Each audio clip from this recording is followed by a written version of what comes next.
Child rights organizations have caused an alarm on the rising rate of online sexual violence against children. These including Uganda Child Rights Network, Raising Voices, High Sound of Children. The Remnant Generations have discovered that children in Uganda and across the world have been victims of sexual violence, with 49% of children being affected online. Taking care of survivors of sexual exploitation.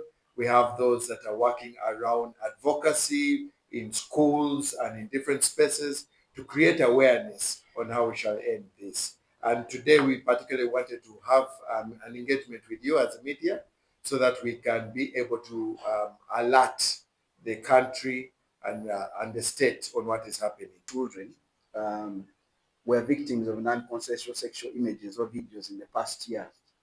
It also pointed to about 300 million children experiencing online solicitation, sexual talk, or acts of requests.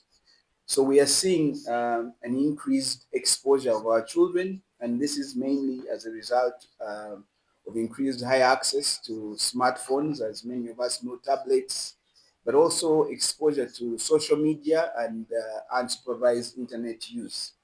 Highsound works to protect children from inappropriate media content. And one of the things, first of all, we must admit that we are all trapped. We have a problem at stake.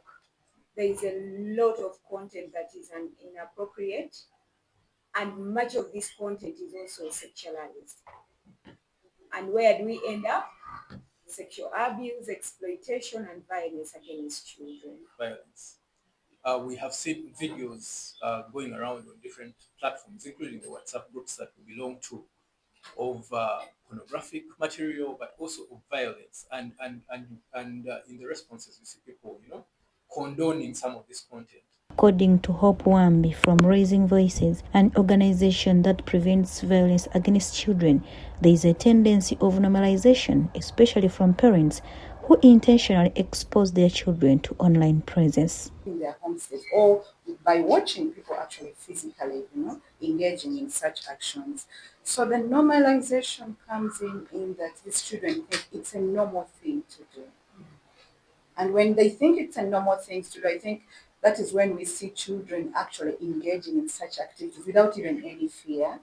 But also we see instances where if a child is abused, they might not speak out because they think it is okay. They've always seen it, they've witnessed it, and they think it's so. That normalization is one thing that comes into play.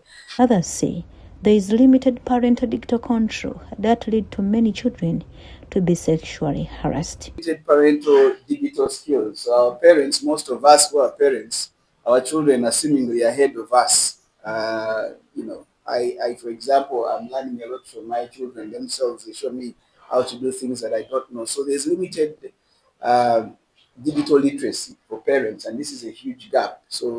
This revealed that most of these children are lured for online jobs and end up being sex workers. Previous speakers, internet has played a very big role, especially for girls that are engaged in commercial sex work.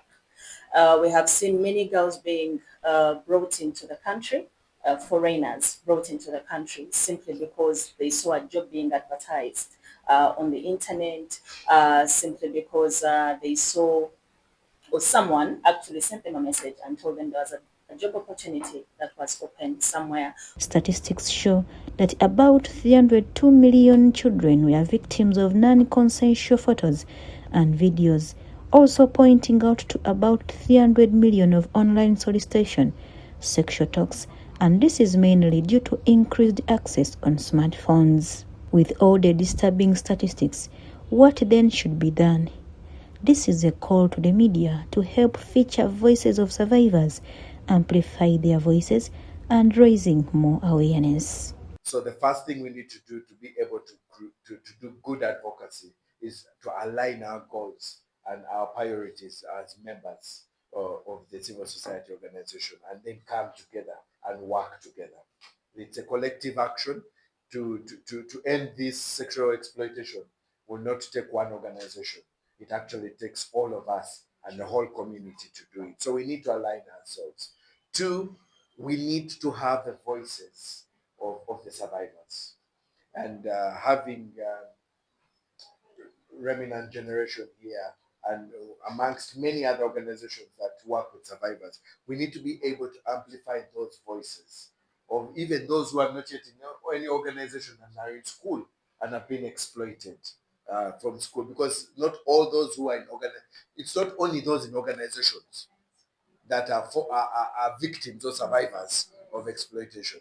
There are many silent who are in schools and everything. And so we need to be able to amplify those voices. And As the world reflects on this day, which serves to raise awareness, prevent abuse, and support survivors of sexual exploitation, the coalition draws the nation's attention to the urgent need to address the unregulated media content that is shaping children's daily experiences across television, radio, digital platforms, and print media.